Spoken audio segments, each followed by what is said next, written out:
नमस्कार. आपल्या यूट्यूब चॅनलमध्ये तुम्हा सगळ्यांचं पुन्हा एकदा स्वागत आहे. आज आपण बघणार आहोत मराठीतला एक सर्वोत्तम आणि सगळ्यात महत्त्वाचा टॉपिक तो म्हणजे अलंकार.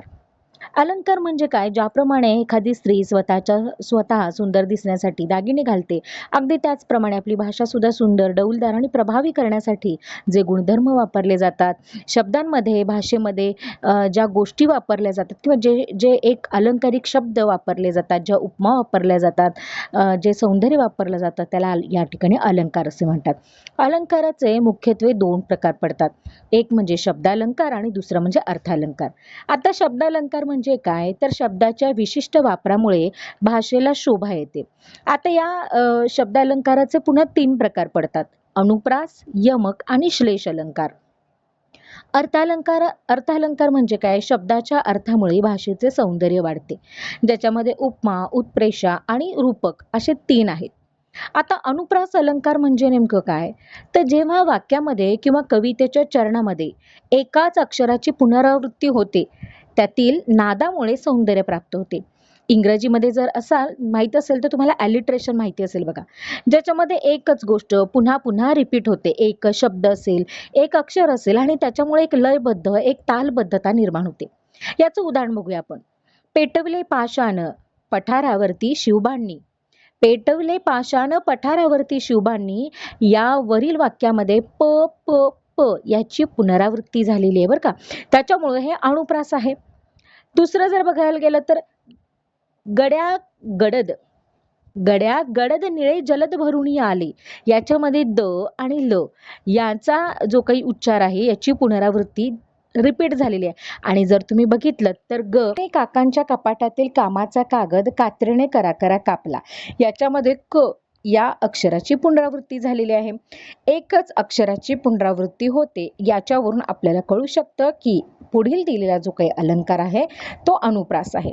व्हिडिओ शेवटपर्यंत बघा. व्हिडिओ थोडासा मोठा असेल कारण व्हिडिओमध्ये जसे अलंकार आहेत त्याचं स्पष्टीकरण झाल्यानंतर आपण 2013 पासून ते 2024 पर्यंत अलंकारावरती प्रश्न आहेत, त्या सगळ्या प्रश्नांची स्पष्टीकरणासहित आपण चर्चा करणार आहोत.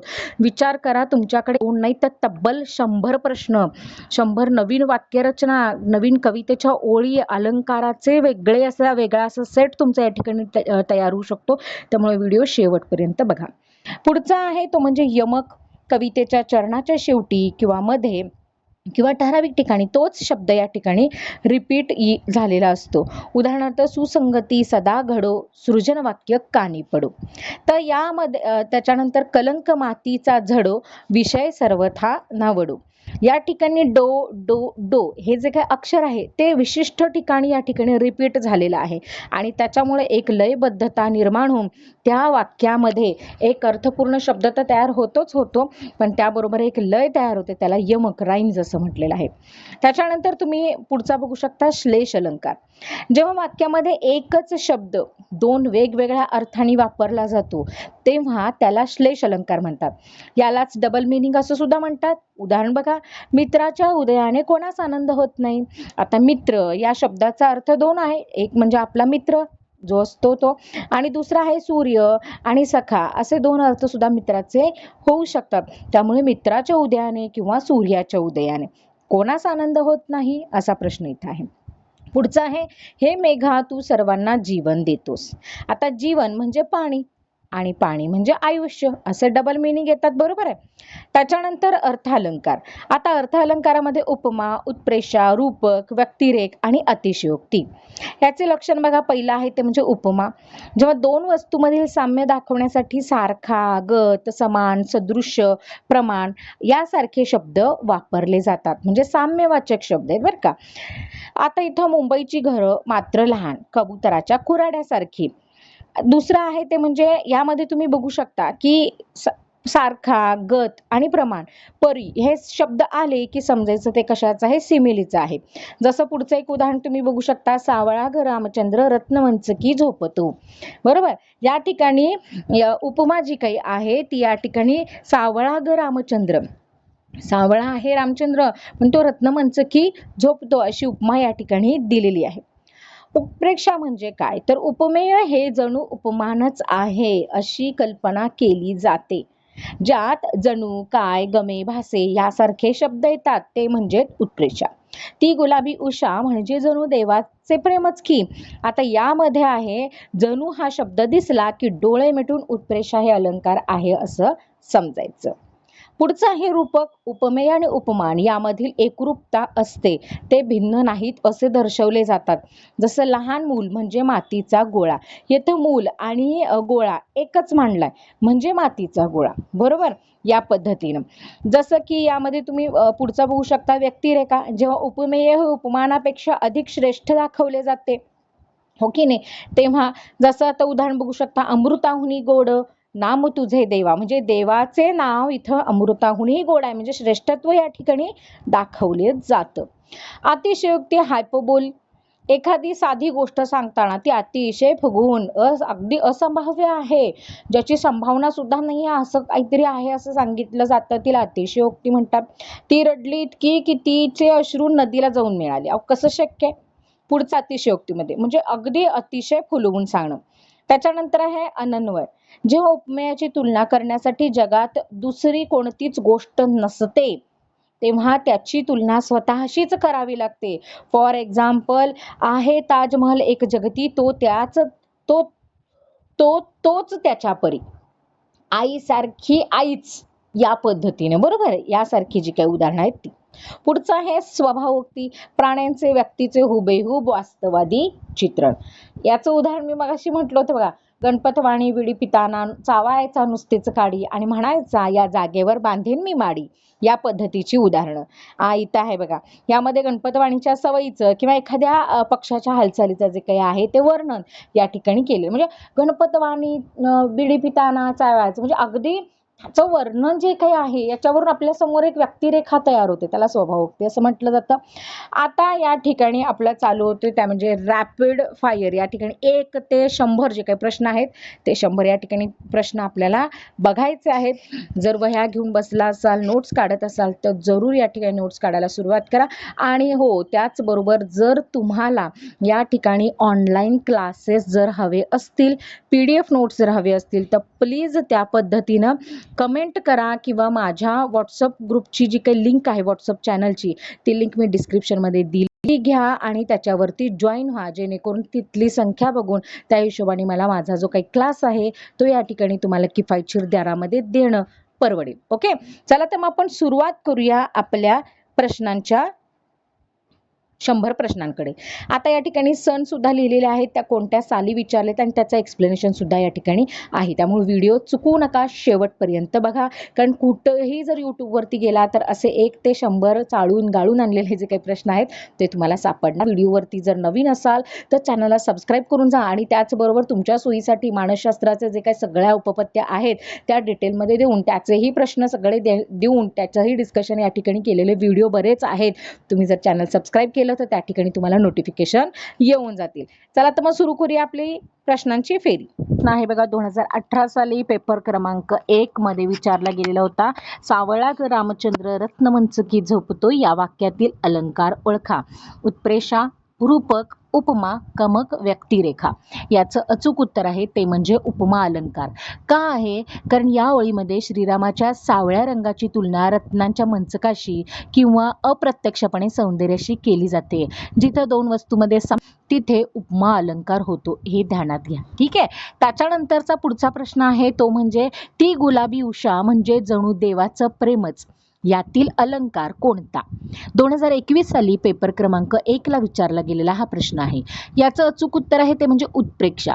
का? कारण वाक्यामध्ये जणू हा शब्द आला आहे आणि जेव्हा उपमेय हे उपमानच आहे अशी कल्पना केली जाते आणि वाक्यामध्ये जणू, काय, गमे, भासे हे मगाशी मी सांगितलं की नाही त्यापैकी शब्द येतात, तेव्हा तो उत्प्रेक्षा अलंकार असतो. त्याच्यानंतरचा पुढचा प्रश्न आहे म्हणजे या ठिकाणी तुम्ही बघू शकता, अमृताहुनी गोड नाम तुझे देवा या ओळीतील अलंकार ओळखा. 2017 साली पेपर क्रमांक 2 मध्ये हा प्रश्न विचारला गेलेला आहे. याचे पर्याय आहेत उपमा, व्यक्तिरेख, अतिशयोक्ती का श्लेष अलंकार. याचं अचूक उत्तर आहे ते म्हणजे व्यक्तिरेख. कारण येथे देवाचे नाव उपमेय जे काही आहे हे अमृतापेक्षा म्हणजे उपमानापेक्षा सुद्धा श्रेष्ठ दाखवलेलं आहे. आणि जेव्हा उपमेय हे उपमानापेक्षा श्रेष्ठ असते तेव्हा व्यक्तिरेख अलंकार होतो. पुढचा प्रश्न आहे श्रीकृष्ण नवरा मी नवरी, शिशुपाल नवरा व मी नवरी यातील अलंकार कोणता? अनुप्रास, यमक, श्लेष का स्वभावोक्ती? 2019 साली पेपर नंबर 2 मध्ये हा प्रश्न विचारला गेलेला आहे. याचं अचूक उत्तर आहे श्लेष. कारण येथे नवरी या शब्दाचे 2 अर्थ निघतात, वधू बरोबर, आणि दुसरा आहे नवरी, न वरणारी म्हणजे लग्न न करणारी. जेव्हा एकच शब्दाचे 2 अर्थ निघतात तेव्हा श्लेष अलंकार होतात. लक्षात आलं? पुढचा आहे लहान मूल सॉरी तो मूळ झालेला आहे बरं का. लहान मूल म्हणजे मातीचा गोळा. या वाक्यामध्ये कोणता अलंकार वापरलेला आहे? 2015 साली पेपर क्रमांक 1 साठी हा प्रश्न विचारला गेलेला होता. पर्याय आहेत उपमा, रूपक, दृष्टांत का अर्थांतरन्यास. आता याचं अचूक उत्तर आहे ते म्हणजे रूपक अलंकार. कारण येथे लहान मूल म्हणजे उपमेय बरोबर, आणि मातीचा गोळा म्हणजे काय? उपमान. यामध्ये एकरूपता आणि त्यात कोणताच फरक नाही असं मानले म्हणून हा रूपक अलंकार आहे, हे लक्षात घ्या. पुढचा आहे पोटापुरता पैसा पाहिजे बरोबर, असा पोटापुरता पसा पाहिजे किंवा पैसा पाहिजे. या ओळीमध्ये कोणता शब्दालंकार आहे? यमक, अनुप्रास, श्लेष का उपमा? याचं अचूक उत्तर आहे ते म्हणजे अनुप्रास. कारण या वाक्यामध्ये प या अक्षराची पुनरावृत्ती, एकाच अक्षराची पुनरावृत्ती होऊन नाद निर्माण होतो तेव्हा त्याला या ठिकाणी काय म्हटलं जातं? अनुप्रास असं म्हटलं जातं. 2024 साली हा प्रश्न विचारला गेलेला होता. पुढचा आहे तो म्हणजे आहे ताजमहाल या जगती तोच त्याच्या परी. यातील अलंकार ओळखा. 2021 साली हा प्रश्न विचारला गेलेला होता. आता याचं अचूक उत्तर आहे याचे जे पर्याय आहेत ते पर्याय बघूयात. व्यक्तिरेखा, अनन्वय, अतिशयोक्ती का अर्थांतरन्यास. आता याचं अचूक उत्तर जे काय आहे ते आहे अनन्वय. आता का आहे? कारण याचं कारण काय? ताजमहालाची तुलना करण्यासाठी वस्तू नाही म्हणून त्याची तुलना स्वतःचीच केली. अशा वेळेला अनन्वय हा अलंकार या ठिकाणी तयार होतो. पुढचं आहे दमडीचे तेल आणलं सासूबाईचं न्हाणं झालं, उरलं तेल झाकून ठेवलं. या ओळीमध्ये कोणता अलंकार आहे? स्वभावोक्ती, अतिशयोक्ती, दृष्टांत का रूपक? आता हा जो काही प्रश्न आहे तो प्रश्न या ठिकाणी तुम्ही बघू शकता याच्यामध्ये अतिशयोक्ती. कारण एक साधी गोष्टी दमडीचं तेल म्हणजे किती छोटं असेल ते तेल, किती कमी असेल तर अतिशय फुगवून सांगितले जे वास्तवात शक्यच नाही. म्हणजे त्याच्यामध्ये काय काय केलं बघा.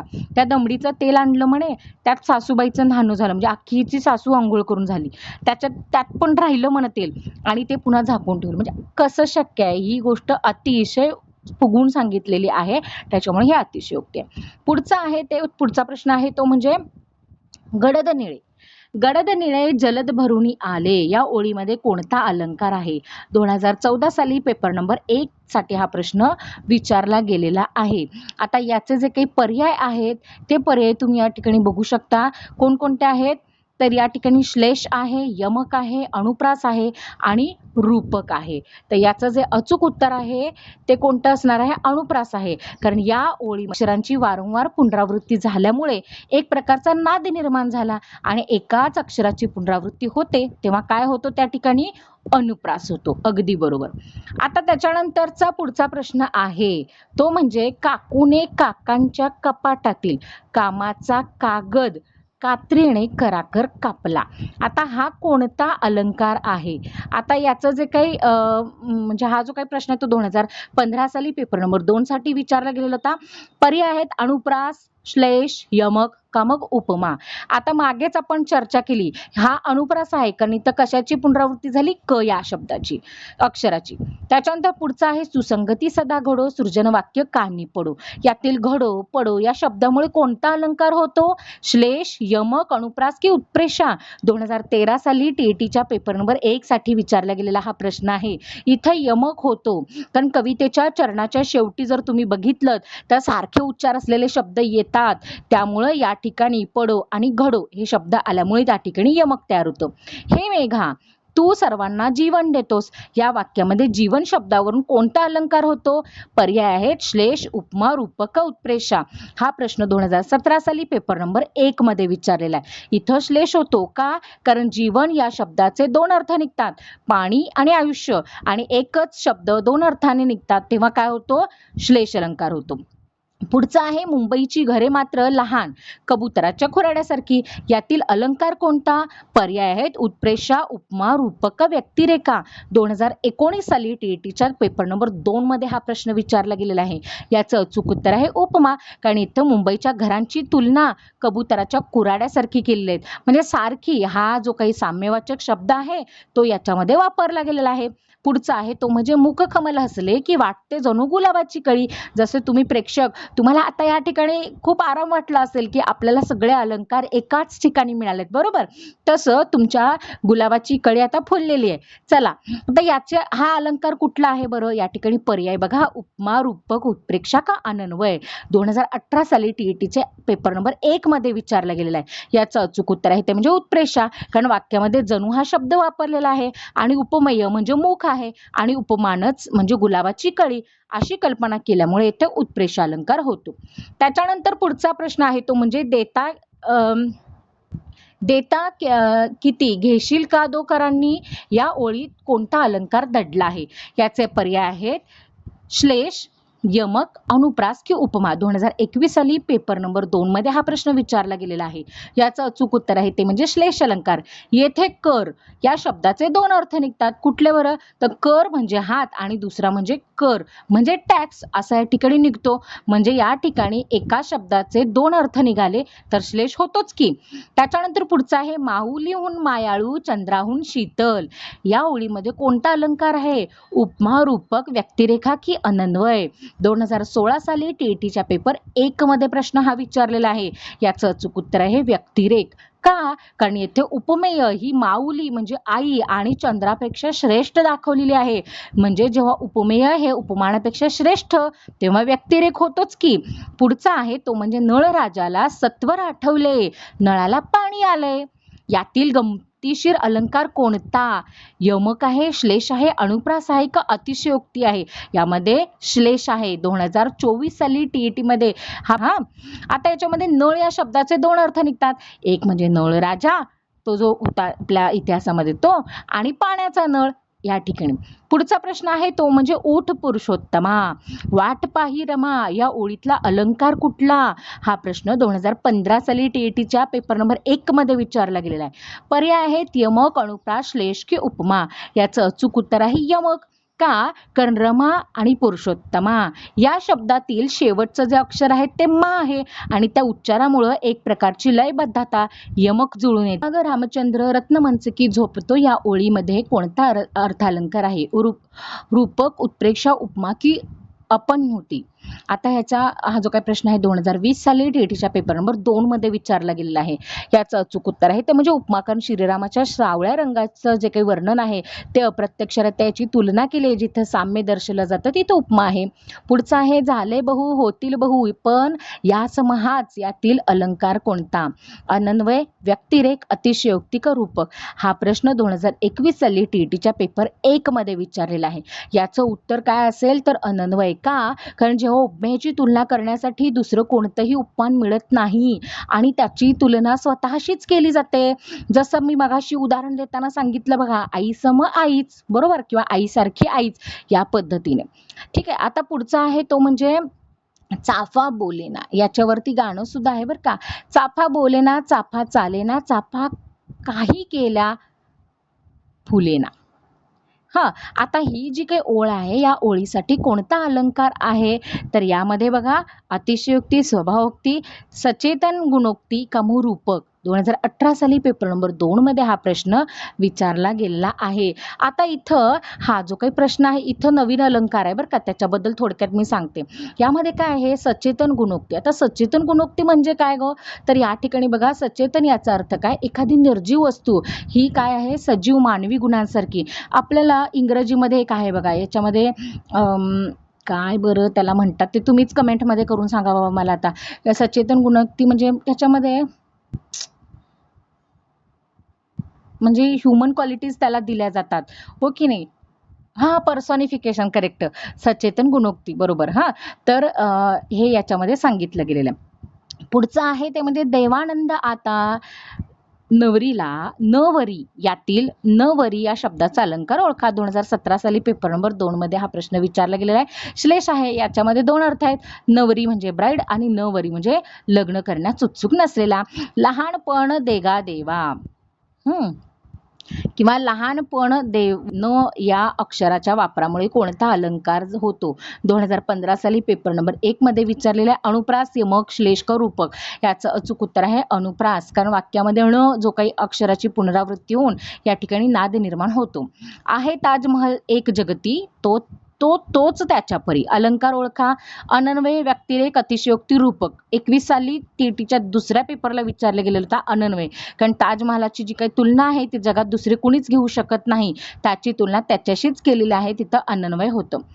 आता हा जो काही प्रश्न आहे, हा प्रश्न बघा. दमडीचं तेल आणलं, सासूबाईचं न्हाणं झालं. या ओळीमध्ये अलंकार कुठला आहे? स्वभावोक्ती, अतिशयोक्ती, दृष्टांत काय, अर्थांतरन्यास. याचा हा जो प्रश्न आहे तो 2016 साली पेपर नंबर 2 मध्ये विचारला गेला होता. मगाशी सुद्धा याची चर्चा झालेली आहे बघा. हे जे आहे ते अतिशयोक्ती आहे या ठिकाणी, कारण एखादी गोष्ट फार फुगवून यांनी या ठिकाणी काय केलेले आहे, सांगितलेले आहे. पुढचा आहे अर्जुना तू कृष्णासारखा शूर आहेस. या वाक्यातील कृष्णासारखा या शब्दावरून कोणता अलंकार आहे? उपमा आहे, उत्प्रेष आहे, रूपक आहे का श्लेष आहे? 14 साली पेपर नंबर 1 मध्ये विचारला गेलेला आहे. येथे आहे उपमा, येथे अर्जुन उपमेय आहे आणि कृष्ण जो काही आहे तो उपमान आहे, आणि याची तुलना सारखा हा शब्द वापरून केली गेलेला आहे, त्याच्यामुळे इथं काय उपमा येणार आहे. काव्यशास्त्र, विनोद, कालो गच्छती धीमिताम. यातील धीमिताम आणि विनोदे, बरोबर, या रचनेमध्ये कोणता शब्दालंकार आढळतो? अनुप्रास, यमक, श्लेष का उपमा? 19 साली हा प्रश्न पेपर नंबर 1 मध्ये विचारलेला आहे. इथं अनुप्रास आहे, कारण विशिष्ट वर्णाच्या ठराविक अंतराने होणाऱ्या पुनरावृत्तीमुळे एक नाद निर्माण झालेला आहे. बघा तुम्ही या ठिकाणी बघा धीमितम आणि विनोद याच्यामध्ये, बरोबर. पुढचा प्रश्न आहे तो म्हणजे मुख म्हणजे जणू चंद्रच. या वाक्यातील शब्दालंकार कुठला? उपमा, रूपक, उत्प्रेक्षा का अनन्वय? हा प्रश्न 21 साली पेपर 1 मध्ये विचारला गेलेला आहे. उत्तर आहे उत्प्रेक्षा, कारण इथं मुख जणू चंद्रच अशी कल्पना केलेली आहे, आणि जणू हा शब्द आला की मगाशी आपण बघितलेला आहे त्याला उत्प्रेक्षा म्हणायचं. विद्येविना मती गेली आणि मतीविना नाती गेली. या ओळीमध्ये कोणता अलंकार प्रामुख्याने दिसतो? याचे जे काही पर्याय ते पर्याय यमक, अनुप्रास, श्लेष का स्वभावोक्ती? हा प्रश्न 2013 साली टीईटीच्या 2 पेपरमध्ये विचारला गेलेला होता. याचं उत्तर आहे यमक, कारण वाक्याच्या किंवा चरणाच्या शेवटी गेली हा जो काही शब्द आहे तो वारंवार येऊन त्या ठिकाणी एक ताल किंवा एक लय या ठिकाणी निर्माण झालेला आहे. कामधेनूच्या दुग्धाहुनी ओज हिचे बलवान. यातील अलंकार कोणता? व्यक्तिरेख आहे, उपमा आहे, रूपक आहे का उत्प्रेक्षा आहे? 2020 साली हा प्रश्न टीईटीच्या 1 पेपरमध्ये विचारला होता. हे तो उपमान हे कामधेनूच्या दुधापेक्षाही म्हणजे उपमानापेक्षाही श्रेष्ठ मानला आहे. जेव्हा उपमेय उपमानापेक्षा श्रेष्ठ आहे तेव्हा व्यक्तिरेख अलंकार आहे, हो की नाही? पुढचा आहे ते पुढचा प्रश्न आहे तो म्हणजे येथे समस्त बहिरे बसतात लोक, हा भाषणे करुणी घालविसी विवेक. या ओळीत कोणता अलंकार आहे? बघा, हा प्रश्न टीईटीच्या 2014 मध्ये पेपर नंबर 2 मध्ये हा प्रश्न विचारला गेलेला होता. याचे जे पर्याय आहेत ते म्हणजे अन्योक्ती, व्याजोक्ती, स्वभावोक्ती का रूपक? याचं उत्तर आहे ते म्हणजे अन्योक्ती, कारण ज्याच्याबद्दल बोलायचे आहे त्याला थेट न बोलता दुसऱ्या कोणाबद्दल तरी बोलून आपला हेतू साध्य करणे, म्हणजे लेकी बोले सुने लागे या पद्धतीने, हो की नाही? म्हणजे टॉन्ट मारायचं थोडक्यात. म्हणजे बहिरे लोक हे प्रतीक वापरून मूर्ख लोकांशी काय केलेले आहे? संवाद साधण्याचं भाष्य केलेलं आहे. देवाने दिले पण कर्मानं नेलं. या वाक्यात कोणता अर्थालंकार जाणवतो? विरोधाभास, श्लेष, उपमा का व्यक्तिरेख? 2015 साली टीईटीच्या पेपर नंबर 1 मध्ये हा प्रश्न विचारला गेलेला आहे. याचं अचूक उत्तर आहे ते म्हणजे विरोधाभास. आता विरोधाभास हा पण आहे नवीन, मगाशी आपण बघितलं नव्हतं बघा, पण इथं लक्षात घ्या म्हणून मी एक्सप्लेन करत चालले. आता या वाक्यात देणं नेणं या 2 परस्पर विरोधी क्रिया आहेत की नाही सांगा बरं, आणि त्या सांगितल्यामुळे जेव्हा वरवर विरोध दिसतो पण प्रत्यक्षामध्ये तसं नसतं त्याला विरोधाभास म्हणतात. बघा बरं, देवानं दिलं पण कर्मानं नेलं. आता दिलं आणि नेलं याच्यामध्ये विरोधाभास तर आहे, आहे, पण हे एकाच गोष्टीबद्दल असतं, त्याच्यामुळे विरोधाभास इथं येतं. पुढचं आहे पोटापुरता पसा पाहिजे नको पिकाया पोळी. या ओळीमध्ये कोणता अलंकार आहे? यमक, अनुप्रास, श्लेष्ठ, उत्प्रेक्षा. 2017 मध्ये पेपर 1 ला विचारलेला अनुप्रास आहे का? कारण याच्यामध्ये ची पुनरावृत्ती झालेली आहे, मगाशी चर्चा झाली आपली. असेल कोठेतरी तो देव, तो दगडाखाली वा देवळात नसेल, यातील अलंकार ओळखा. अपनुती, उपमा, रूपक, उत्प्रेक्षा. टीईटीच्या 2019 मध्ये पेपर नंबर 2 ला विचारलेला आहे. अपनुती, आता अपनुती म्हणजे काय हो? तर लपवणं, म्हणजे इथं देव दगडाखाली आणि देवळात नाही असं सांगून खऱ्या अर्थानं उपमेयाचा म्हणजे देवाचा निषेध केलाय आणि याचं स्थान नाकारलंय, म्हणजे अपनुती अलंकार आहे, हे लक्षात घ्या. अपनुती म्हणजे काय? एखादी गोष्ट लपवणं किंवा ती नाहीच आहे असं या ठिकाणी इनडायरेक्टली सांगणं, डायरेक्टली नाही इनडायरेक्टली, यामुळे इथं अपनुती हा अलंकार या ठिकाणी तयार होते. मला IMP वाटायला लागले बरं का, लक्षात घ्या तुम्ही परत एकदा. पुढचा आहे तो म्हणजे 10 तोंडे असणारा तो दशमुख. त्यातील दशमुख या शब्दावरून कोणता अलंकार होतो? 21 साली पेपर नंबर 1 मध्ये विचारला गेलेला आहे. त्याचा पर्याय आहे श्लेष, रूपक, सौभक्तिक, उत्प्रेक्षा. याचं उत्तर आहे श्लेष, कारण दशमुख हा शब्द जो काही वापरला जातो त्याचे 2 अर्थ निघू शकतात. दशमुख म्हणजे रावण, होय की नाही, 10 मुख असणारी, म्हणजे एक आहे 10 मुख असणारी आणि दुसरा आहे तो म्हणजे डायरेक्ट आपण रावणाबद्दल बोलू शकतो. मग अशा रचनेमध्ये शब्दाच्या अर्थाचे चमत्कृती असल्यास त्या ठिकाणी काय होतो? श्लेष अलंकार या ठिकाणी वापरला जातो. पुढचा आहे आभाळगत माया तुझी आमावर राहू दे. यातील अलंकार कोणता? उपमा, उत्प्रेक्षा, व्यक्तिरेखा का अनन्वय. 2013 साली पेपर 1 ला विचारला होता. याचं उत्तर आहे उपमा, कारण येथे माया जी काही आहे म्हणजे जे उपमान आहे त्याची तुलना आभाळाशी म्हणजे उपमानाशी केली आहे आणि गत म्हणजे सारखा, हो की नाही, हा साम्यवाचक शब्द या ठिकाणी आलेला आहे. समजलं? त्याच्यानंतर पुढचं आहे विद्येविन मती गेली, मतीविन नाती गेली. या ओळीच्या अक्षराच्या नादामुळे अनुप्रास होतो असं विचारलेलं आहे, म्हणजे कोणत्या अक्षराच्या नादामुळे? व मुळे, म मुळे, न मुळे का त मुळे? याचा हा प्रश्न 2016 साली TET मध्ये 1 ला विचारलेला होता. इथं न येणार आहे का? कारण इथं विद्येविना न आलं, बरोबर, आणि नाती विना परत न आलं, म्हणजे ठराविक अंतरानं वापरामुळं या ठिकाणी काय झालेलं आहे? अनुप्रास झाले. तर अनुप्रास झालेला त्यांनी विचारलेला आहे बरं का, आणि तिथं देताना त्यांनी न तो असं दिलेलं आहे, त्याच्यामुळे न हा या ठिकाणी हे उत्तर बरोबर आहे. आणि काही संदर्भामध्ये सुद्धा यमक मांडला जातो, पण अक्षरांच्या नादासाठी अनुप्रासच या ठिकाणी योग्य आहे. पुढं आहे ते म्हणजे मगाशी आपण बघितलं होतं तेव्हा ते विद्येविना मतीचं होतं का नाही, ते यमकचं होतं बघा, आणि आता इथं त्याने अनुप्रास म्हणून टाकलेलं आहे, म्हणून मी या ठिकाणी न म्हटलं बरं का. पुढचं आहे मुखचंद्र हसतो तेव्हा प्रसन्नता वाटते. यातील मुखचंद्र शब्दातील अलंकार ओळखा. म्हणजे मला या ठिकाणी एक सांगायचं आहे की अलंकाराचे जे प्रश्न विचारले जातात ते विचारत असताना फक्त या ठिकाणी असं होत नाही की तुम्ही हा अलंकार ओळखा, या ओळीचा अलंकार ओळखा, असं न सांगता त्या ठिकाणी शब्दांचे किंवा त्यातील ठराविक अक्षरांचा सुद्धा या ठिकाणी अलंकार विचारलं जाऊ शकतं. यामध्ये पर्याय दिलेत बघा, उपमा, रूपक, उत्प्रेक्षा का श्लेष. हा प्रश्न 2020 साली पेपर नंबर 2 मध्ये विचारला गेलेला होता. याचं अचूक उत्तर आहे रूपक. का? कारण मुख हे उपमेय आहे आणि चंद्र हा उपमान आहे. यात एकरूपता दाखवलेली आहे की आता मुख हे चंद्रासारखा नसून ते चंद्रच आहे असं मानलं गेल्यामुळं तिथं काय होतं? या ठिकाणी रूपक होतं. कळालं? जे जे चकाकते ते सोनं नसतं. या ओळीमध्ये कोणता अलंकार दडलाय? अर्थांतरन्यास, दृष्टांत, अनन्योक्ती का मग स्वभावोक्ती. पेपर 2 ला 2015 साली विचारला गेला आहे. अर्थांतरन्यास. अर्थांतरन्यास याचा अर्थ काय? जेव्हा एखादा विशिष्ट अनुभव सांगून त्यावर एखाद्या सामान्य सिद्धांत म्हणजे जे काय आपण युनिव्हर्सल जे ट्रूथ म्हणतो की नाही तो मांडला जातो तेव्हा त्याला अर्थांतरन्यास असं म्हणतात. आता इथं बघा बरं, जे चकाकते ते सोने नसते. आता याची तुलना कशाशी केलेली आहे? म्हणजे एखादी गोष्ट सांगायचा, अनुभव सांगायचा आणि त्यावरून एखादा सामान्य सिद्धांत म्हणजे युनिव्हर्सल ट्रूथ मांडायचं. बरोबरच आहे की जे चकाकतं ते सोनं नसतं. मग चकाकणाऱ्या बऱ्याच गोष्टी आहेत की ट्यूबलाईट आहे, लाईट आहे, बल्ब आहे, हो की नाही, एखादं ग्लिटर आहे, चमकी आहे, ती सुद्धा चकाकते सोन्यासारखी, पण याचा अर्थ ती सोनं नसते आणि हे युनिव्हर्सल ट्रूथ आहे असा एखादा सिद्धांत मांडला जातो. एखाद्याचा अर्थ किंवा एखादा अनुभव सांगून त्याला अर्थांतरन्यास असं म्हणतात. पुढचा आहे तो म्हणजे तो बघा पक्षी कसा पंख पसरून उडत आहे. या साध्या वर्णनात तो अलंकार कुठला आहे? रूपक, स्वभावोक्ती, अतिशयोक्ती का श्लेष? 2024 साली TET मध्ये विचारला गेलेला प्रश्न आहे. याचं अचूक उत्तर आहे स्वभावोक्ती.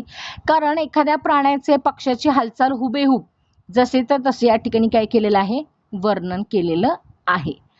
पुढचा आहे तो म्हणजे अमृताहुनी गोड नाम तुझे देवा या ओळीत कोणता अलंकार आहे? 2016 साली पेपर नंबर 1 मध्ये हा प्रश्न विचारला गेलेला आहे. आता याचं अचूक उत्तर आहे ते म्हणजे व्यक्तिरेख. कारण व्यक्तिरेख म्हणजे काय आपल्याला माहिती आहे, उपमेय हे उपमानाहून श्रेष्ठ आहे. आता यात उपमेय कोणतं आहे? तर देवाचं नाव आहे. आणि उपमान कुठलं आहे? अमृत आहे आणि ते श्रेष्ठ आहे. त्यामुळे ह्याचा येणार आहे या ठिकाणी व्यक्तिरेख अलंकार हा त्याचं अचूक उत्तर आहे. पुढचा आहे तो म्हणजे त्याचे जमिनीला लागत नाहीत या वाक्यातील अलंकार ओळखा. स्वभावोक्ती, अतिशयोक्ती, रूपक का श्लेष? 2015 साली TET मध्ये पेपर 2 ला विचारला होता. अतिशयोक्ती आहे, कारण एखादी गोष्ट त्यापेक्षा आहे तशी फुगवून सांगणं. खूप आनंद झाला की गर्व झाला असं सांगण्यासारखी ही ओळ वापरलेली आहे, जी वास्तवात कधीच नाही. म्हणजे इथं सांगितलंय का त्याचे पाय जमिनी लागत नाही, खरोखर लागत नाहीत का? नाही. तर याचं हे कारण काय आहे? तर या ठिकाणी त्याला गर्व झालेला आहे म्हणून त्याचे पाय तर जमिनीला लागत नाही. सावळा ग रामचंद्र रत्नमंचकी झोपतो या ओळीत सावळा आणि रत्नमंचक यातील साम्यामुळे कोणता अलंकार होतो? किती छान आणि इंटरेस्टिंग प्रश्न बघा. हा तिसऱ्यांदा आलेला प्रश्न आहे बरं, म्हणजे तिसऱ्यांदा या ओळीवरती वेगळ्या अर्थाने विचारलेला प्रश्न आहे. 13 साली पेपर नंबर 2 मध्ये विचारले. रूपक, उत्प्रेक्षा, आपण होती का मग उपमा? याचं उत्तर आहे ते म्हणजे उपमा. कारण श्रीरामाची तुलना यामध्ये सौंदर्याची, त्यांच्या सौंदर्याची तुलना या ठिकाणी थेट दोन गोष्टींमधील साम्य या ठिकाणी दाखवलेलं आहे. श्रावण मासी हर्ष मानसे हिरवळ दाटे चोहीकडे या प्रसिद्ध ओळीमध्ये कोणता अलंकार आढळतो? अनुप्रास, यमक, श्लेष का उत्प्रेक्षा? 17 साली हा प्रश्न पेपर 1 मध्ये विचारलेला आहे. यमक आहे, कारण का मानसी मासी या शब्दांच्या शेवटी उच्चारामुळे एक प्रकारचं यमक या ठिकाणी साधलं जातं. पुढचा आहे तो म्हणजे कुटुंब वत्सल येथे फणस हा कटी खांद्यावर घेऊनी बाळे. यातील किती सुंदर ओळ आहे बघा. कुटुंब वत्सल येथे फणस कटी खांद्यावरी घेऊनी बाळे. याचं पर्याय आहे स्वभावोक्ती, सचेतन गुणोक्ती, अतिशयोक्ती का अन्योक्ती? पेपर 1 मध्ये 2018 साली हा प्रश्न विचारलेला आहे.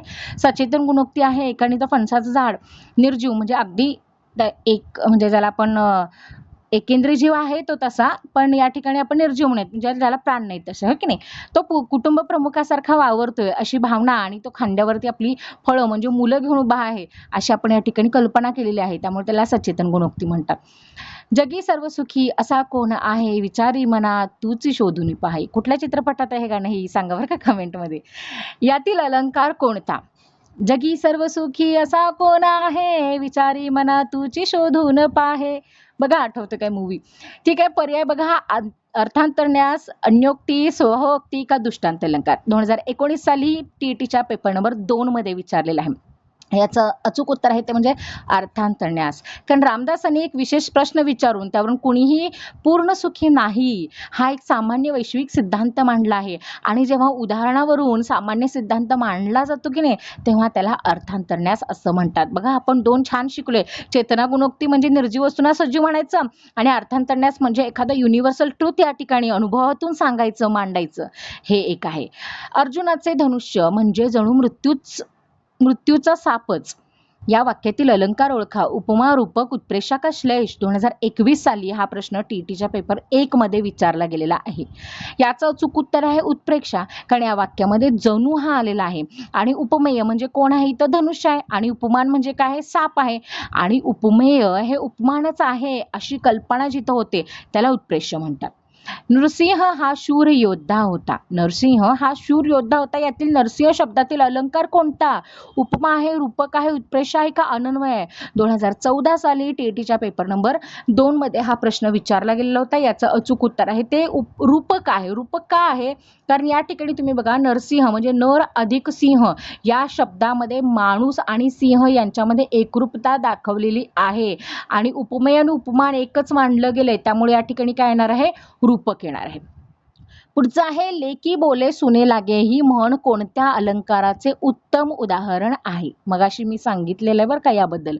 याचे पर्याय आहेत अन्योक्ती, व्याजोक्ती, स्वभावोक्ती का रूपक? पेपर 1 मध्ये 2020 साली विचारलेला अन्योक्ती. अन्योक्ती का? कारण एकाला उद्देशून बोलणं पण त्याचा रुख दुसऱ्याकडे असणं याला अन्योक्ती म्हणतात. म्हणजे शालूतून जोडा मारणं, म्हणजे लेकीला बोलून सुनेला समज देणं हा हेतू आहे. पाणी द्या या पात्राला, यातील पात्र शब्दावरून कोणता अलंकार येतो? श्लेष, यमक, अनुप्रास की उपमा? 2024 साली हा प्रश्न पेपर 1 मध्ये विचारला गेलेला आहे. याचं उत्तर आहे श्लेष. कारण पात्र या शब्दाचे दोन अर्थ निघतात की पात्र म्हणजे भांड आणि पात्र म्हणजे व्यक्ती. त्यावरून आपल्याला कळतं की या ठिकाणी काय विचारलेलं आहे की डबल मिनिंगने हा एक शब्द जो काही आहे तो या ठिकाणी वापरला गेलेला आहे. त्याच्यानंतरचा पुढचा प्रश्न आहे 51. यामध्ये बघा, आबाळगत माया तुझी आम्हावर राहू दे या ओळीमध्ये साम्यवाचक शब्द कोणता विचारलेला आहे? बघा किती सुंदर प्रश्न आहे.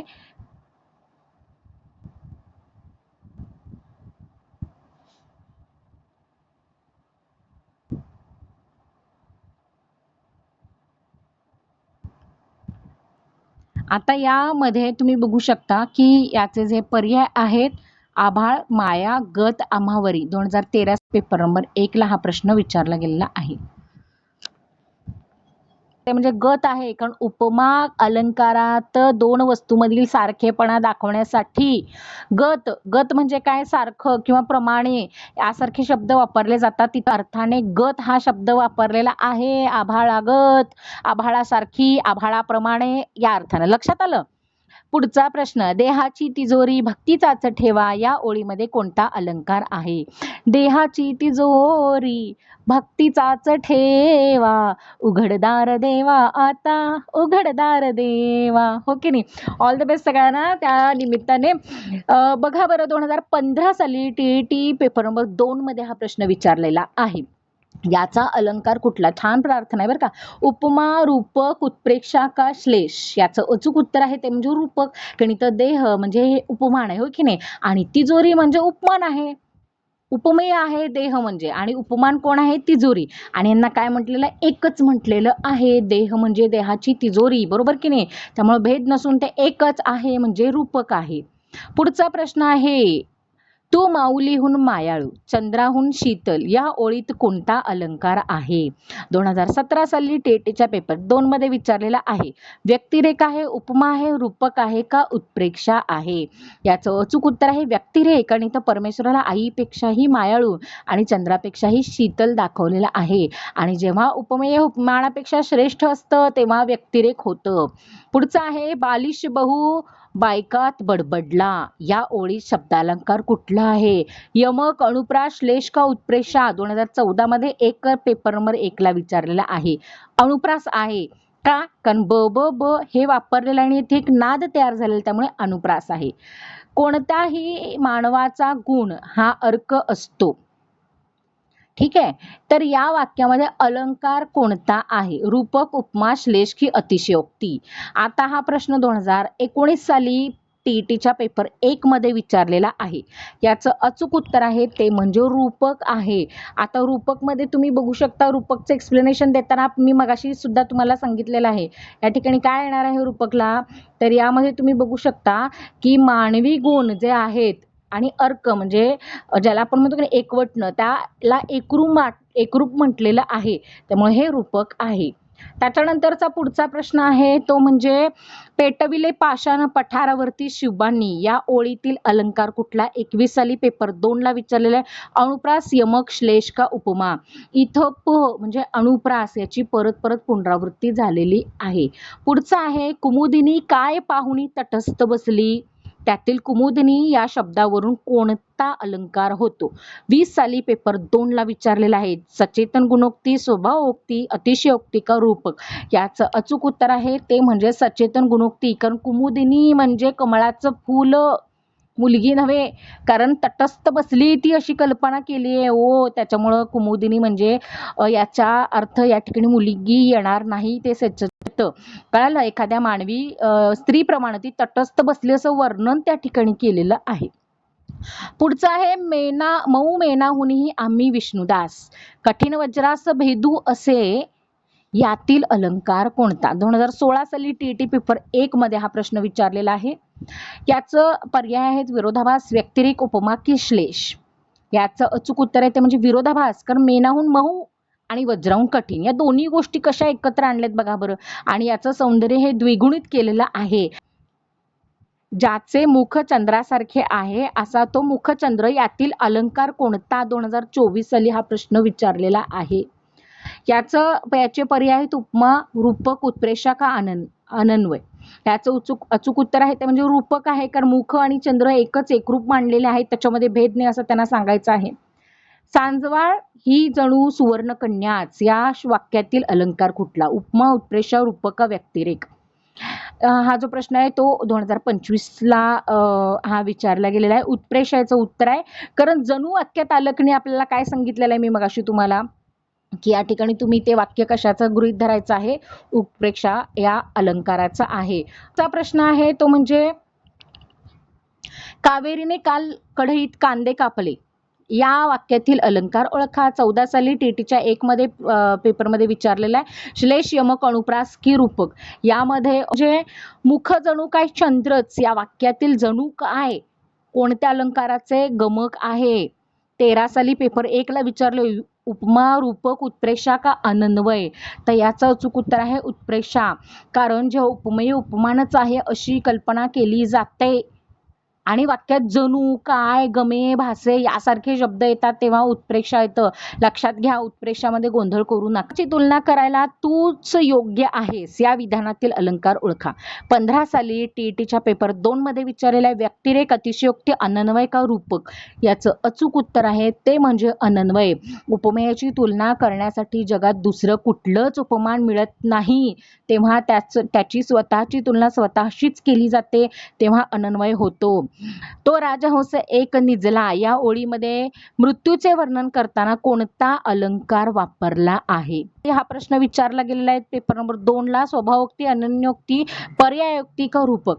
आता याचं उत्तर आहे ते म्हणजे या ठिकाणी तुम्ही बघू शकता की याचं उत्तर आहे रूपक. कारण मृत पावलेल्या व्यक्ती म्हणजे उपमेय आणि राजहंस म्हणजे उपमान हा एकरूप मानलं गेलेलं आहे. लक्षात आलं का? त्यामुळे या ठिकाणी याचं वर्णन काय आहे? रूपक असं आहे. मग स्वभावोक्ती सुद्धा मांडलं जातं, पण मूळ जे काही आहे की नाही ते या ठिकाणी तुम्ही रूपकच घ्या असं या ठिकाणी योग्य आहे. अलंकार ओळखा. चंद्र काय? हा तर अमृताचा गोळाच. यातील अलंकार ओळखा. पर्याय आहेत अपनहुती, उपमा, श्लेष का अतिशयोक्ती. 18 साली पेपर 1 ला विचारलेला आहे अपनहुती. अपनहुती म्हणजे काय? लपवणे. येथे चंद्र हा चंद्र नसून अमृताचा गोळा आहे असा चंद्राचा म्हणजे उपमेयाचा निषेध केलेला आहे, म्हणूनच अपनहुती या ठिकाणी होतो. पुढचं आहे सरळ मार्गाने जाणारे ते सरळच. यातील सरळ या शब्दाची चमत्कृतीमुळे कोणता अलंकार होतो? अनुप्रास, यमक, श्लेष का रूपक. 20 साली पेपर 1 ला विचारलेला श्लेष आहे. कारण सरळ या शब्दाचे 2 अर्थ येतात. सरळ म्हणजे स्ट्रेट, रस्ता असा सुद्धा येतो आणि सरळ हा स्वभावाचा एक गुणधर्म आहे, त्यामुळे इथं श्लेष होतो. पुढचा आहे शशीने शशी पाहिला या वाक्यातील अलंकार कुठला? अनन्वय, श्लेष, यमक का अनुप्रास. 16 साली पेपर 2 ला विचारलेला श्लेष येतो. कारण इथे पहिल्या शशीचा अर्थ व्यक्तीचे नाव आहे आणि दुसऱ्या शशीचा अर्थ चंद्र आहे आणि शब्दाच्या पुनरावृत्तीपेक्षा यातील अर्थातील दुहेरीपणा या ठिकाणी साधलेला आहे, त्याच्यामुळे याचा अलंकार आहे श्लेष. लक्षात घ्या. पुढचा आहे लहान मूल म्हणजे मातीचा गोळा. या ओळीमध्ये म्हणजे या शब्दाने काय सुचवले आहे? म्हणजे या शब्दाने काय सुचवले? कारण वरती वेगळ्या अर्थाने गेलेलं आहे.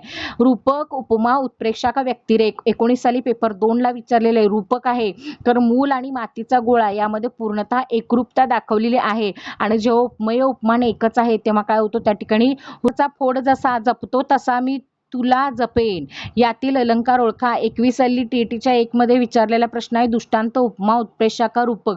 याचं उत्तर आहे ते म्हणजे दृष्टांत. कारण जेव्हा एखादी गोष्ट पटवून देण्यासाठी एखादा प्रसिद्ध दाखला उदाहरण द्यावा लागतो, म्हणजे तिला कसं जपणार किंवा त्याला कसं जपणार, तर हातावरचा जो फोड आहे त्याप्रमाणे जपणार असं सांगितलंय ना, त्यामुळे तिथं दृष्टांत होतो. बघा आता हा एक नवीन शिकला तुम्ही दृष्टांत अलंकार. किती नवीन नवीन यायला लागलेत बघा. म्हणजे फक्त श्लेष, अनुप्रास, यमक, उपमा याच गोष्टी नाही तर त्याच्या पलीकडेच आपण स्वभावोक्ती शिकला, बरोबर आहे की नाही सांगा. त्याच्यानंतर अपन्यास शिकला आणि दृष्टांत हा पण एक शिकला. त्याच्यामुळे ह्या गोष्टी सुद्धा तुम्ही लक्षात ठेवा. यामध्ये कुठले कुठले आपण काढले त्याचे नोट्स जर तुम्हाला कमेंट करायचं असेल तर ते सुद्धा तुम्ही या ठिकाणी कमेंट करून सांगू शकता. प्लीज बोला कमेंटमध्ये. पुढचा प्रश्न आहे गगन सदन तेजोमय. गगन सदन तेजोमय या ओळीतील शब्दालंकार ओळखा. 2025 साली हा प्रश्न विचारला गेलेला आहे. खूप सुंदर होती ना ही कविता. तर या ठिकाणी याचे पर्याय यमक, अनुप्रास, श्लेष आणि उपमा. याचं अचूक उत्तर आहे अनुप्रास, कारण गगन आणि सदन यातील न या अक्षरामुळे ठराविक अंतरामुळे एक प्रकारचा नाद या ठिकाणी तयार झालेला आहे. देखणी ती देखणी जेवढी की देखणी या ओळीमध्ये कोणता अलंकार दडलेला आहे? अनन्वय, यमक, अनुप्रास की रूपक? 15 साली पेपर 1 ला विचारलेला अनन्वय आहे. कारण का जेव्हा उपमेयाची तुलना करण्यासाठी दुसरं कुठलंच उपमान मिळत नाही तेव्हा त्याची तुलना स्वतःशीच केली जाते. त्यामुळे इथं देखणी म्हणजे तिच्या इतकं दुसरं देखणं काही नसेल, तीच आहे असं या ठिकाणी सांगितलं गेलेलं आहे. तो आला, त्यांनी पाहिलं, त्यांनी जिंकलं. बघा किती सुंदर वाक्य आहे. तो आला, त्यांनी पाहिलं आणि त्यांनी जिंकलं. इतकं सोपं असेल का ते? नक्कीच नाही. पण या साध्या पण प्रभावी रचनेमध्ये कोणता अलंकार आहे? 17 साली टीटीच्या पेपर 2 मध्ये विचारलेला आहे. स्वभावोक्ती, सार, श्लेष का उपमा? याचं अचूक उत्तर काय आहे बघा. उत्तर आहे ते म्हणजे सार. कारण जेव्हा वाक्यातील विचारांची किंवा घटनांची मांडणी चढत्या क्रमाने केली जाते आणि शेवटी उत्कर्ष गाठला जातो तेव्हा त्याला सार अलंकार म्हणतात. इंग्रजीमध्ये याला क्लायमॅक्स म्हटलं जातं. लक्षात आलं. आणि अँटी क्लायमॅक्स मध्ये काय होतं की हास्य निघतं, पण क्लायमॅक्स मध्ये आता काय आता काय आणि त्यामध्ये उत्कटता वाढत जाते आणि ती इतकी वाढते की शेवटी सगळं भारीच होतं म्हणजे जिंकणं. आता इथं काय येणं, पाहणं आणि जिंकणं ह्या तिन्ही गोष्टी बघा, येतोय, पाहतोय आणि जिंकतोय म्हणजे उत्कर्ष झाला ना तिथं. त्यामुळं पुढचा आहे तो म्हणजे ससा असा की ज्याचे डोळे लाल लाल जसे काच. यातील अलंकार कोणता? उपमा, उत्प्रेषा, रूपक का श्लेष? 2014 साली पेपर 2 ला विचारलेला उपमा आहे. येथे सशांच्या डोळ्यांची तुलना काचेशी केली आहे. जसे हा साम्यवाचक शब्द ही आईच हे विधान कोणत्या अलंकाराचे आहे? 20 साली टीटीच्या 1 मध्ये विचारलेलं आहे. व्यतिरेक, अनन्वय, उपमा का रूपक? याचं अचूक उत्तर आहे ते म्हणजे या ठिकाणी तुम्हाला मगाशी पण सांगितलेलं आहे, जेव्हा कशाशीच होऊ शकत नाही तिथे अनन्वय हा अलंकार येतो. म्हणजे आईची तुलना फक्त आईशीच होऊ शकते असा त्याचा अर्थ. पुढचा आहे लहानपण डेगा देवा मुंगी साखरेचा रवा. या ओळीत तुकाराम महाराजांनी कोणता अलंकार साधला आहे? दृष्टांत, अर्थांतरण्यास, अन्योन्यती का रूपक? 19 साली पेपर 1 ला विचारलेला दृष्टांत. कारण एखादी गोष्ट म्हणजे लहानपण हे श्रेष्ठ आहे हे पटवून देण्यासाठी जेव्हा ते प्रसिद्ध दाखला म्हणजे मुंगीला साखरेचा रवा मिळतो तेव्हा जी कल्पना या ठिकाणी केलेली आहे ती या ठिकाणी त्यांनी सांगितलेली आहे. दगडाला पाझर फुटला या विधानात कोणता अलंकार आहे? 21 साली टीटीच्या पेपर 2 मध्ये विचारला गेलेला हा प्रश्न आहे. याच्यामध्ये अतिशयोक्ती आहे. कधीच पाझर फुटणं वास्तवामध्ये शक्य नाही. या ठिकाणी पण भावनांची तीव्रता दाखवण्यासाठी ती फुगवून सांगितलेली आहे हे नक्की. सखी ग सांज वेळ ही जणू सुवर्ण कन्या. त्यातील जणू या शब्दावरून कोणता अलंकार येतो? 2016 साली टीटीच्या पेपर 2 मध्ये विचारलेला आहे. उपमा, उत्प्रेषा, रूपक की श्लेष? आता याचं अचूक उत्तर आहे उत्प्रेषा. कारण जेव्हा उपमेय हे उपमानच आहे अशी कल्पना केली जाते तेव्हा काय केलं जातं त्या ठिकाणी जणू हा शब्द या ठिकाणी वापरला जातो. पुढचा प्रश्न आहे तो म्हणजे नळ राजाला नळाने पाणी दिले या गमतीशीर वाक्यात कुठला अलंकार आहे? मगाशी पण येऊन गेले 2024 साली हा प्रश्न होता. अनुप्रास, श्लेष, यमक, रूपक? याचं उत्तर आहे श्लेष. कारण इथे नळ या शब्दाचे 2 अर्थ आहेत. नळ राजा म्हणून एक आणि नळ म्हणजे पाण्याची तोटी म्हणून सुद्धा येतं. विद्याधन हे सर्वश्रेष्ठ धन आहे. यातील विद्याधन या शब्दातील अलंकार कुठला आहे? पर्याय बघा उपमा, रूपक, व्यतिरेक, श्लेष? 2013 साली पेपर 2 ला हा प्रश्न विचारलेला. याचं अचूक उत्तर आहे रूपक. का? कारण विद्या हे उपमान आहे आणि धन हे उपमान आहे, बरोबर. तर या एकरूप या दोघांना सुद्धा एकरूप मानलेलं आहे. म्हणजे विद्या हे धनासमान नसून विद्यारूपी धनच ते आहे असं सांगितलेलं, त्यामुळे रूपक आहे. काय हा सूर्य? हा तर तेजाचा गोळाच. यातील अलंकार कुठला? अपनहुती, उपमा, रूपक का अतिशयोक्ती? हा संभाव्य वाटतोय बरं का मला, कारण मगाशी चंद्राचा झाला आता सूर्याचा बघूयात. आता या ठिकाणी कसं आहे अपनहुती का? कारण सूर्य हा सूर्य नसून तो तेजाचा गोळाच आहे हे या ठिकाणी सांगितलेलं आहे. त्याच्यानंतर चंद्रिका ही जणू पांढरी साडीच आहे. या ओळीमध्ये कोणता अलंकार आहे? 2014 साली टीईटीच्या पेपर 1 मध्ये हा प्रश्न या ठिकाणी काय केलेला आहे? विचारला गेलेला आहे. आता याचं अचूक उत्तर आहे ते उत्प्रेष आहे. कारण वाक्यामध्ये जणू शब्द वापरलेला आहे. उपमेय कोण आहे? चंद्रिका. उपमान कोण आहे? पांढरी साडी आहे. आणि याच्यामुळे हा जो काय अलंकार आहे तो काय आहे? उत्प्रेष हा अलंकार या ठिकाणी तयार होते. त्याच्यानंतर पुढचा प्रश्न, आवळा ग रामचंद्र रत्नमंचकी झोपतो. या ओळीमध्ये आता हा प्रश्न चौथ्यांदा विचारला गेलाय बरं का. तुम्ही जर पहिल्यापासून व्हिडिओ बघत असाल तर तुमच्या लक्षात येईल. चौथ्यांदा या एकाच वाक्यावरती फिरवून प्रश्न विचारला गेलेला आहे. शब्दालंकार कुठला दडलेला आहे बघा, फिरवून कसा विचारलेला आहे? 13 साली पेपर 2 मध्ये विचारलाय. श्लेष, यमक, अनुप्रास काय स्वभावोक्ती? याचं अचूक उत्तर आहे अनुप्रास, कारण र याचा नाद या ठिकाणी झालेला आहे. त्याच्यानंतर पुढचा प्रश्न आहे, मना सज्जना भक्ती पंथेची जावे. या समर्थ रामदासांच्या ओळीमध्ये कोणता अलंकार आहे? 2015 साली टीईटीच्या पेपर 2 मध्ये हा प्रश्न विचारला गेलेला आहे. याचं अचूक उत्तर आहे ते म्हणजे यमक आहे, कारण येथे जाऊ या शब्दाच्या उच्चारामुळे या ठिकाणी यमक साधलं गेलेला आहे.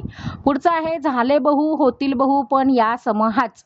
या प्रसिद्ध विधानामध्ये कोणते अलंकार आहे? व्यक्तिरेक, अनन्वय, अतिशयोक्ती का रूपक? 17 साली पेपर 1 ला विचारला गेलेला आहे. अनन्वय होतोय, कारण जेव्हा उपमेयाची तुलना करण्यासाठी जगात दुसरं कुठलंच उपमान नसतं तेव्हा त्याची स्वतःशीच तुलना केली जाते, त्याला अनन्वय म्हणतात. पुढचं आहे, गडद निळे जलद भरूनी आले. अर्थ निर्माण करतो. गडद निळे जलद भरूनी आले यातील जलद शब्दाचा अर्थ जो काही आहे तो या ठिकाणी कुठला अर्थ या ठिकाणी निर्माण होतोय हा सांगायचा आहे. तर जरा प्रश्नामध्ये कन्फ्यूज जर टायपिंग मध्ये झालेला आहे. पाणी, ढग, वेगवान का वारा? 2019 साली पेपर 2 ला विचारलेला आहे. या ठिकाणी ढग येते, कारण जलद या शब्दाचे 2 अर्थ येतात. एक म्हणजे ढग, हे पाणी देणारा, आणि जलद म्हणजे वेग, असंच होतंय. जलद, जलद म्हणजे जो जल कॅरी करतो, जल भरून नेतो तो असा. हा, त्यामुळं तर याच्यामध्ये याचं अचूक उत्तर आहे काय आहे ते म्हणजे ढग आहे. जगी सर्व सुखी असा कोण आहे? कोणत्या अलंकाराचे उदाहरण आहे? अर्थार्थन्यास, अन्योक्ती, स्वभावोक्ती, रूपक. टीईटीच्या 2021च्या पेपर 1 मध्ये विचारलेला आहे. अर्थांतरण्यास आहे जेव्हा एखादा विशेष विधानातून सामान्य सिद्धांत मांडला जातो. मी मगाशी रामदासांचं उदाहरण दिलं आणि त्यांचं हे वाक्य आहे. माऊलीहून मायाळू, चंद्राहून शीतल यातील हून पर्याय काय सुचवतो? उपमा, व्यक्तिरेक, रूपक, उत्प्रेक्षा. 16 साली पेपर 1 ला विचारलेले व्यक्तिरेक आहे, कारण या ठिकाणी उपमेय म्हणजे परमेश्वर आणि उपमानापेक्षा म्हणजे आईपेक्षा सुद्धा श्रेष्ठ आहे हे या ठिकाणी दिसतं. पुढचं आहे, कुटुंब वत्सल फणस हा कटी खांद्यावर घेऊनी बाळे. यातील कोणता आरोप आहे? अतिशयोक्ती म्हणजे अलंकार आहे. या ठिकाणी तुम्ही बघू शकता अलंकार घ्या, आरोप नाही. 18 साली टीईटीच्या पेपर 2 मध्ये विचारले. अतिशयोक्ती, सचेतन गुणोक्ती, अन्योक्ती का स्वभावोक्ती? याच्यामध्ये सचेतन गुणोक्ती आहे, कारण मानवी स्वभावाचे या ठिकाणी वर्णन केलेलं आहे. आभाळगत माया तुझे आम्हावर राहू दे. यात उपमान कोणते आहे? बघा, या ठिकाणी अलंकार विचारलेला नाही, याच्यावरती हा दुसऱ्यांदा का तिसऱ्यांदा प्रश्न विचारलेला आहे या ओळीवरती. तर याचा याचे पर्याय आहेत माया, आभाळ, गत का आम्हावरी. हा प्रश्न 2015 ला टीईटीच्या पेपर 1 मध्ये विचारलेला आहे. याचं अचूक उत्तर आहे आभाळ, कारण ज्याच्याशी तुलना केली जाते त्याला उपमान म्हणतात, हे लक्षात घ्या. पुढचं आहे, येथे समस्त बहिरे लोक बसतात लोक. या ओळीमध्ये कशावर भाष्य केले आहे? अन्योक्ती, व्याजोक्ती, स्वभावोक्ती का रूपक? टीईटीच्या 14 मध्ये दुसऱ्या पेपरला विचारलेलं होता अन्योक्ती ह्याचं उत्तर आहे, कारण दुसऱ्याला उद्देशून बोलून आपला हेतू काय केलेला आहे या ठिकाणी साधलेला आहे. लहान मूल म्हणजे मातीचा गोळा. यात उपमेय कोणते आहे? 20 साली पेपर 1 ला विचारलेला आहे. या ठिकाणी पर्यायात लहान मूल, मातीचा गोळा म्हणजे का गोळा. या ठिकाणी लहान मूल याचं हे उत्तर आहे, कारण ज्याची तुलना करायची असते त्याला उपमेय म्हणतात ना. पुढचं आहे, दमडीचं तेल आणलं सासूबाईचं न्हाणं झालं. यात कोणत्या रसाचा अलंकाराचा प्रत्यय येतो? 13 साली पेपर 1 ला विचारले. अतिशयोक्ती, रूपक, दृष्टांत का स्वभावोक्ती? जसं की मी मगाशी सांगितलं अतिशयोक्ती, कारण दमडीचं तेल काय पुरणार आहे का? पण त्यात म्हणे तिची सासूबाई तिचं न्हाणं झालं म्हणे आणि त्यातनं पण थोडं तेल राहिलं ते तिनं झाकून ठेवलं म्हणे. असं काही होत नाही, पण ते तिथं गमतीशीरपणे या ठिकाणी सांगितलेलं आहे. पुढचा आहे तो पुढचा प्रश्न आहे तो म्हणजे विद्येविना मती गेली, मतीविना नाती गेली.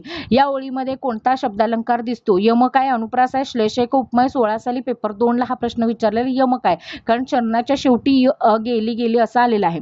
पुढचा आहे, आई सारखी आईच. यात उपमान कोण आहे? आई आहे, सारखी आहे, मुलगा वडील आहेत. यामध्ये हा प्रश्न 21 साली पेपर 2 ला विचारलेला आई आहे, कारण अनन्वय अलंकारामध्ये उपमेयच उपमान असतं ना, त्याच्यामुळं. देता किती घेशील दोकरांनी, यात कर चे दोन अर्थ कोणते आहेत? हात आणि किरण आहे, टॅक्स आणि हात आहे, पाणी आणि हात आहे, सूर्य आणि हात आहे. तर हा प्रश्न 2019 साली 1 ला विचारलेला आहे आणि हाच प्रश्न वरती सुद्धा विचारलेला होता, पण त्याचा अलंकार कुठला असा विचारलेला आहे. मग इथं याचा अलंकार कुठला आहे? हात आणि कर. कर म्हणजे या ठिकाणी पर्याय आहे, हा पर्याय ब आहे, सॉरी इथं हा पर्याय ब येणार, कारण का हात आणि टॅक्स असं ह्या दोन अर्थांनी वेगवेगळ्या, पण या ठिकाणी एकच करून त्या ठिकाणी काय केलेलं आहे? वापरलेला आहे. तो बघा पक्षी कसा स्थिर उभा आहे, या साध्या वर्णनास काय म्हटले जाते? 24 साली हा विचारला गेलेला प्रश्न आहे. याच्यामध्ये हा जो काही आहे तो स्वभावोक्ती आहे, कारण इथं पर्याय सॉरी स्वभावोक्ती, अतिशयोक्ती, रूपक आणि उपमा दिले, कारण प्राण्याची किंवा वस्तूच्या हालचालीचं हुबेहूब वर्णन केलं जातं ना. जसं मी मगाशी तुम्हाला गणपतवाणीचं सांगितलं की त्याचं या ठिकाणी काय केलेलं आहे? उदाहरण या ठिकाणी आपल्याला दिलेलं असतं. पुढचा प्रश्न आहे, नलराजाला सत्वर आठवले, नळाला पाणी आले, त्यात कोणता गमतीशीर अर्थ दडला आहे? 25 साली हा प्रश्न या ठिकाणी विचारलेला आहे. श्लेष, यमक, रूपक, अनुप्रास. याचं अचूक उत्तर आहे श्लेष, कारण नळ या शब्दाचे दोन अर्थ, एक तर राजाचा आणि पाण्याचा नळ या ठिकाणी अर्थ. पुढचा आहे, झाले बहु होतील बहु, पण या सम हाच, यामध्ये सम हा शब्द काय दर्शवतो? 18 साली हा प्रश्न टीईटीच्या पेपर 1 मध्ये विचारला गेलेला आहे. सम म्हणजे सारखा, तर इथं उपमान नसल्यामुळे हा अलंकार कुठला आहे? अनन्वय आहे.